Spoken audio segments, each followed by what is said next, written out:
누가복음 11장 27절에서 32절 말씀입니다. 오늘 말씀을 들으시다가 궁금한 사항이라든가 그리고 어떤 물음이 있으시면은 끝까지 잘 전달이 되고 메모한 내용을 토대로 말씀해 주시면 감사하겠습니다. 이 말씀을 하실 때 무리 중에서 한 여자가 음성을 높여 이르되 당신은 벤 태와 당신을 먹인 젖이 복이 있나이다 하니 예수께서 이르시되 오히려 하나님의 말씀을 듣고 지키는 자가 복이 있느니라 하시니라. 우리가 모였을 때에 예수께서 말씀하시되 이 세대는 악한 세대라 표적을 구하되 요나의 표적밖에는 보일 표적이 없나니 요나야 니느웨의 사람들에게 표적이 된 과 같이 인자도 이 세대에 그러하리라. 심판 때에 남방 여왕이 일어나 이 세대 사람을 정죄하리니 이는 그가 솔로몬의 지혜로운 말을 들으려고 땅 끝에서 왔음이거니와 솔로몬보다 더 큰 이가 여기 있으며 심판 때에 니느의 사람들이 일어나 이 세대 사람을 정죄하리니 이는 그들이 요나의 전도를 듣고 회개하였음이거니와 요나보다 더 큰 이가 여기 있느니라. 아멘. 지난 시간에 표적에 관하여서 말씀을 전했었죠. 표적을 두고 CCTV를 가렸던 어떤 사람에 대해서 다루었어요. 이 사람은 예수님을 바알세불이라고 불렀고 그때 예수님께서 어떻게 마귀들끼리 분쟁할 수 있겠니? 그건 말이 안 돼. 너희 제자들이 내가 전한 말씀으로 귀신을 내쫓았잖아? 그럼 너희 제자들이 판결할 수 있겠네? 따라서 나는 말씀에 의해서 고친 것이라는 것이 입증되었네? 이젠 너희 영적 상태를 이야기해 줄게. 너희보다 힘센 사람이 있는데 그 사람이 너희를 점령하면 너희들이 믿고 있던 모든 것들이 탈취당하지? 마찬가지야. 내가 하나님의 말씀에 너희보다 가까이 있어. 그럼 너희가 나와 함께 하느냐 아니면 나와 반대가 되느냐에 따라 달라지겠네? 나와 함께하지 않는 너희들은 나와 반대가 되는 사람이야. 그러니 너희들은 귀신이 너희 안에 있는 것밖에 설명할 수가 없어. 따라서 너희는 귀신 들린 사람이야. 이렇게 간략하게 지난 시간에 있었던 말씀을 정리해 볼 수가 있겠습니다. 이 상황이 정리되고 27절에 보니까 예수님이 이 말씀을 하실 때 라고 기록이 되어 있어요. 그러면 오늘 본문의 상황을 풀어서 정리를 해보면 이와 같아요. 누가복음 11장 27절의 한 여인의 말들은 그 말이 모두 납득이 갈 만한 이야기예요. 그리고 큰 소리로 말할 수 있다는 것은 이 여인이 그 회중에 발언권이 있는 사람이던가 아님 사내 같은 여인 정도로 우리는 상상해 볼 수가 있어요.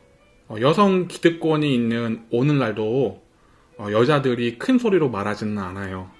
오늘날에도 여자가 큰 소리로 발언을 하게 되면은 그 발언을 하게 될 때에 조건이 있는데 사람들의 지지를 입어야 돼요. 그래야지 큰 소리로 말을 할 수 있겠죠. 그런데 누가복음 11장 14절에서 26절 지난 시간에 있었던 말씀이에요. 바알세불이라고 말하는 사람들을 보는 앞에서 말하기는 쉽지 않았을 거예요. 바알세불이라고 말을 했었던 그 사람들이 마태복음에 기록된 말씀을 봤을 때 그 사람들은 바리새인이라고 기록이 되어 있거든요.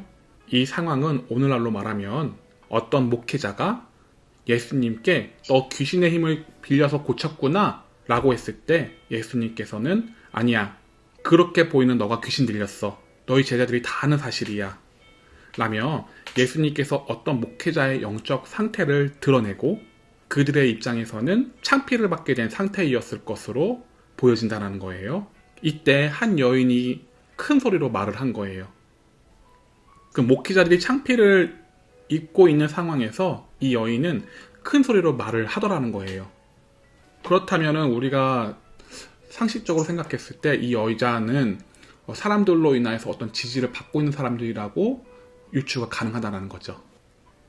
오늘날 교회에서도 아무리 발언권이 있다 하더라도 목회자가 수치를 받았는데 수치를 받는 상황에서 말을 한다는 것은 또 쉽지가 않단 말이에요. 그러면 이 여자가 어떤 입장에 있는 사람인가 우리는 유추가 가능하더라는 거죠. 일단은 예수님의 말씀에 동의를 해요.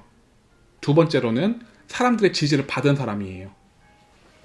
오늘날 여자가 기득권을 가지고 말을 할 때에도 사람들의 지지를 받고 말을 하는 거잖아요. 그러면 이 신약 때에는 여성이 기득권이 있는 시대는 아니에요. 따라서 이 여자가 한 말은 굉장히 사람들로부터 동요를 받을 수 있는 말이었고, 그게 모든 분위기가 그렇게 조장되어 있었다라고 우리는 생각해 볼 수 있다는 거죠. 이 여자가 어떤 말을 하냐면요.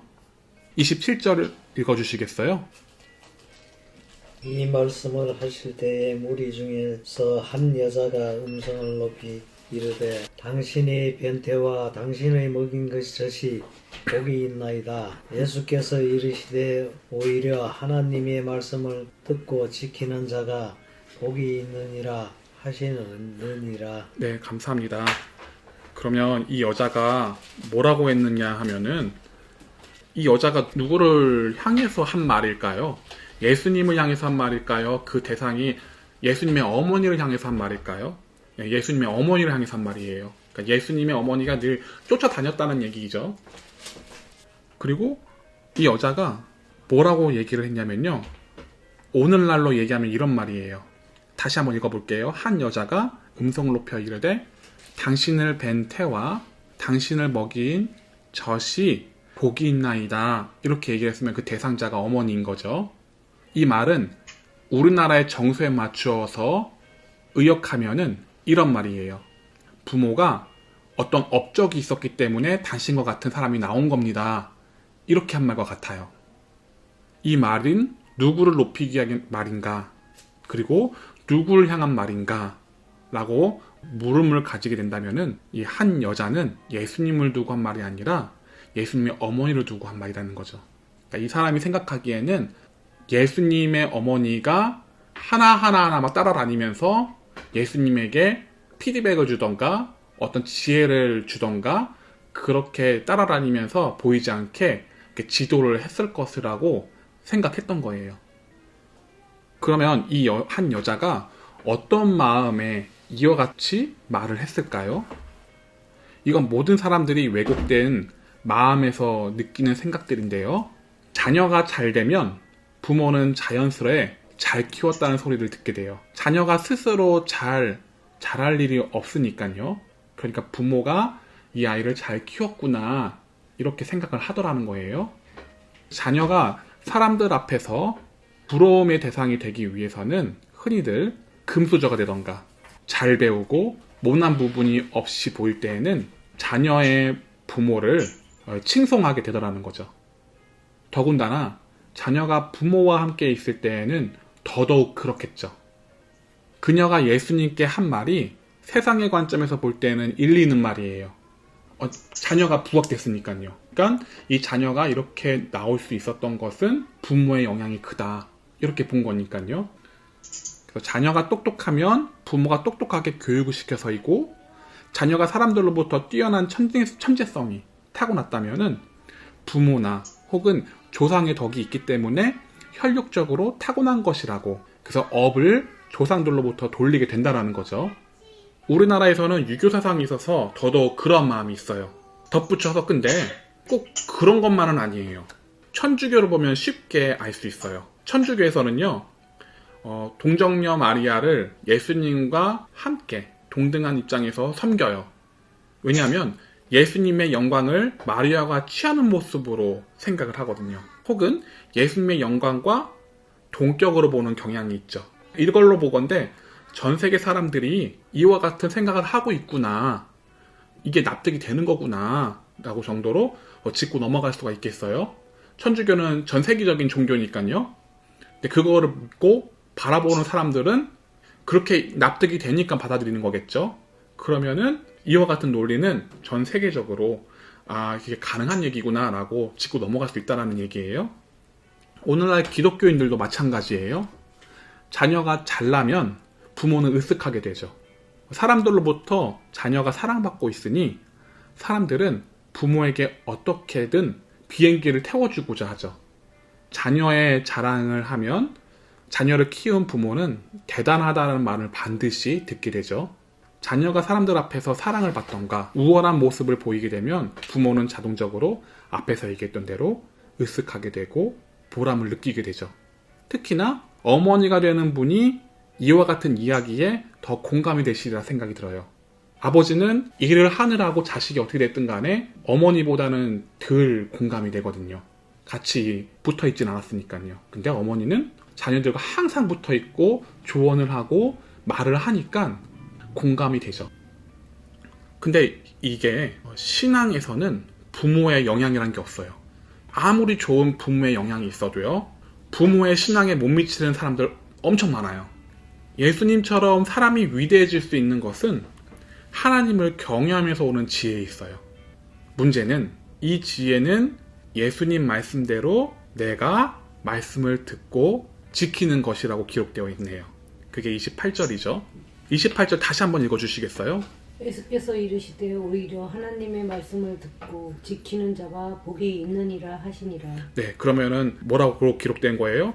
그게 아니야. 한 여자가 한 말이 아니라고 하는 거예요. 오히려 하나님의 말씀을 듣고 지키는 자가 복이 있는 거래요. 여기서 얘기하는 복은 하나님을 경외하는 복이에요. 그럼 하나님을 경외하는 복은 당연히 하나님께서 말씀하시는 것을 듣고 지키는 것에 있겠죠.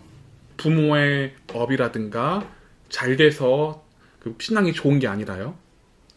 다윗과 같은 그런 대단한 신앙인도 압살롬과 같은 자식을 낳았어요. 좋은 부모 밑에서 좋은 신앙을 가질 수는, 그게 일방적으로 될 수는 없다라는 것을 이렇게 말씀드리는 거예요. 각자인 거예요. 아무리 좋은 분위기와 영향이 있어도 그 아이가 말씀을 듣고 주님께 따라가야 한다는 거 다시 한번 말씀드려요. 지금 이 여자가 한 말은요, 표적과 연결이 되어 있어요. 이 본문 마찬가지로 예수님께서 말씀을 하실 때에 같이 연결되어 있는 말씀이니까요. 지금 끝난 게 아니에요. 그 바알세볼이란 사건이 끝난 게 아니에요.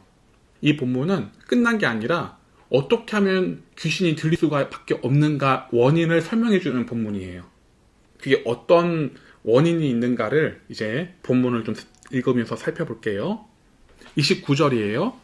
29절에 뭐라고 기록됐는지 다시 한번 읽어주시겠어요? 무리가 모였을 때 예수께서 말씀하시되 이 세대는 악한 세대라 표적을 구하되 요나의 표적밖에는 보일 표적이 없나니 30절이에요.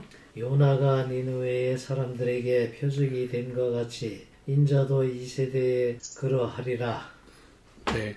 그리고 계속 읽어주시겠어요? 심판에 대해 남방 여왕이 일어나 이 세대의 사람을 정죄하려니 예? 이는 그가 솔로몬의 지혜로운 말을 들으려고 땅 끝에 왔음이거니와 솔로몬보다 더 큰 이가 여기 있으며 심판 때에 니느웨의 사람들이 일어나 이 세대의 사람을 정죄하리니 이는 그들의 요나의 전도를 듣고 회개하였음을 이거니와 요나보다도 더 큰 이가 여기 있느니라. 이 악한 세대에게 표적이라는 걸 알게 해주기 위해서는 예를 들었어요. 일단 요나의 표적밖에 보일 게 없다라고 말씀하셨어요. 그럼 요나가 누구인가 간략하게 설명드릴게요. 요나는요, 선지자예요. 선지자는 이게 목회자 같은, 과거의 목회자 같은 사람이에요. 그러니까 지금과 같은 목회자보다 더 권위 있는 사람이에요. 선지자라고 하면. 그런 요나가 원수 같은 일본에게 복음을 전하기 싫었던 거예요.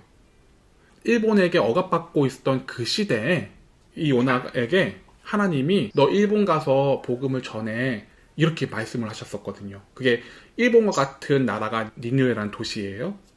그러면 이 요나가 네 하나님 제가 가겠습니다 라고 이렇게 반응을 보였던 것이 아니라 싫었던 거예요.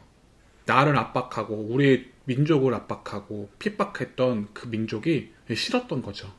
그래서 가려고 하지 않았었어요. 근데 결국은 끝까지 끌려가가지고 니느웨까지 간 거예요. 그래서 복음을 전했어요. 근데 이 사람이 복음을 전하고 싶지 않았던 것은 이 니느웨 사람들이 복음을 듣고 말씀을 듣고 회개할까 봐서요. 그러니까 잘 되는 꼴을 보고 싶지 않았던 거예요. 요나라는 뜻은 비둘기예요. 요한, 요나 같은 어근이에요. 요나, 비둘기에서 나온 단어예요. 비둘기는 고대 때 집배원 역할을 했던 게 비둘기거든요. 그래서 편지를 써가지고 비둘기 다리에다가 묶거던가 뭐 어떻게 해가지고 보내면은 그 비둘기는 반드시 그 사람에게 가게 되어 있어요. 근데 비둘기가 싫다고 해서 갈 수 없는 건가요? 아니죠. 비둘기는 그러기 위해서 교육을 받았고 훈련을 받았기 때문에 그냥 가는 거예요. 그런데 이 비둘기 같은 요나가 싫다고 한 거예요. 하나님의 뜻에서 나 가기 싫어요. 이렇게 얘기했던 거죠. 비둘기는 좋든 싫든 그냥 가는 건데 말이죠. 그리고 이어서 누가복음에는 한 가지 더 예를 들어요. 남방 여왕에 관한 예를 드는데요. 이 남방 여왕은 이방 여왕이에요. 믿지 않았던 여왕이에요. 그 여왕이 솔로몬이라는 그 왕의 지혜를 듣고자 해서 멀리까지 왔던 사람이에요. 에티오피아에서 이스라엘까지 걸어서 온 거니까요. 그러면은 그렇게 왔을 때 걸어서 대략적으로 한 달 정도 이게 걸렸다고 이렇게 생각해 볼 수가 있겠네요. 이것저것 준비하고 되면 한 달 정도 걸어서 간 거예요. 그 지혜를 듣고자 해서. 그러면 이 여왕이 복음을 받아들이지 않는 유대인들을 봤을 때 뭐라고 얘기하겠냐라는 거죠. 정죄하더라는 거죠. 너희들은 이방 사람들에게 잘 되는 꼴 못 보게 하려고 안전했잖아. 그래 나는 기어코 가가지고 복음을 전했는데 너희들은 뭐야? 너희들은 복음에 대해서 반응을 안 하네? 이렇게 예수님께서는 비유로 말씀하신 거예요. 그러니까 정리하면 이런 거예요. 유대인들이 어떤 마음을 가지고 있었냐면요. 남들에게는 복음을 전하고 싶지 않아요. 잘 되는 걸 보고 싶지 않아서요. 그런데 그렇다고 해서 그 복음을 자신의 것으로 취하느냐? 그것도 아니에요. 자신의 것으로 취하기에는 먼 당신인 거죠. 남 주기에는 아깝고 내가 취하기에는 너무나 먼 당신인 거죠. 복음을 그렇게 대했어요. 악한 세대가 복음을 그렇게 대한 거예요. 그러면 한 여인과 바알세불이라고 했던 바리새인과 똑같은 생각으로 예수님을 바라봤던 거죠. 그러면 복음을 남주기에도 아깝고 그리고 내가 나의 것으로 삼아서 가까이 하기에도 먼 당신이면은 그러면 귀신 들리기가 좋나요? 아니면은 귀신이 안 들릴 수가 있는 그러한 상황인가요? 귀신 들리기 좋은. 네, 귀신 들리기 좋은 거죠. 원인이에요. 위에 바리새인과 즉 한 여자가 귀신 들릴 수 있었던 것이 이런 것 때문이에요. 원인이에요. 남 주기에는 아깝고 내가 취하기에는 먼 당신. 내가 할 일이 많으니까 귀신 들리기가 좋죠. 그러니까 7 귀신이 같이 와서 파티를 벌이는, 하나님이 계셔야 되는 네 마음의 집에 파티를 벌이는 거죠. 이렇기 때문에. 그러니까 예수님을 믿는다고 해서 끝나는 게 아니에요. 이 복음이 남 주기에는 아깝고 내가 취하기에는 먼 당신이 되어버린다면은 그러면 귀신 들릴 수가 있는 거예요. 마치 이런 얘기죠. 남방 여왕이 정죄하는 얘기를 돌아와서 얘기를 해볼게요. 예를 들어볼게요. 여러분들 같으면은 제가 말씀을 앞으로 드릴 상황을 두고 어떤 생각을 드실지 한번 곰곰이 생각해 보세요. 내가 정말 돈이 필요해요. 한 몇 천만 원이 필요한데 그 돈이 많은 어떤 사람이 내가 빌려달라고 해도 빌려주고 싶지 않은 거예요. 그렇다고 그 돈이 그 사람이 뭘 하려고 하는 것도 아니에요. 돈이 많으니까 그 돈을 그냥 장식품으로 혹은 나를 좀 과장해서 이렇게 포장하고자 하는 돈 많다라는 것을 자랑하기 위한 그런 허위의식을 가지면서 살아가는 사람인 거예요. 돈도 안 빌려주면서 돈을 자기가 필요해서 막 쓰려고 하는 것도 아니에요. 그럼 그런 사람을 보고 돈이 필요한 사람이 이를 악 물어요. 이를 물고서 그래 내가 악착같이 돈을 모아가지고 그래서 부자가 되겠어 라고 악착같이 모아가지고 그 사람보다 부자가 됐어요. 그러면 여러분들은 그 부자가 된 그 사람이 나의 입장이라면 빌려주지 않는 사람을 보고 뭐라고 얘기를 할까요? 어떤 생각을 가지게 될까요? 그 사람에게 내가 더 돈이 많다라는 거, 그리고 네가 빌려주지 않았지만 내가 알아서 성공했다, 이런 어떤 정죄 같은 의식을 가지고 그 사람에게 어떤 말이라든가 행동이라든가 뭔가를 보이겠죠. 근데 거기에는 이 사람을 정죄하고자 하는 마음이 있겠죠. 네가 날 빌려주지 않았지만 내가 떳떳하게 부자가 됐다, 이거를 보여주고 싶은 거죠. 마찬가지예요. 주님이 원수 같은 사람에게 복음을 전하라고 할 때는 내가 싫어해요. 그럼에도 내가 복음을 가까이 하지도 않아요. 그것을 이방인이 봐서 이방인이 좀 더 큰 신앙을 가지고 주님께 나왔다면은 그 심판대 앞에서 그 이방인이 나를 향해서 뭐라고 하겠냐라는 거죠. 아까 전에 부자와 같은 예를 들었던 것과 같이 우리를 정죄하지 않겠냐 이거죠. 우리에게 해당하는 표적은 이와 같아요.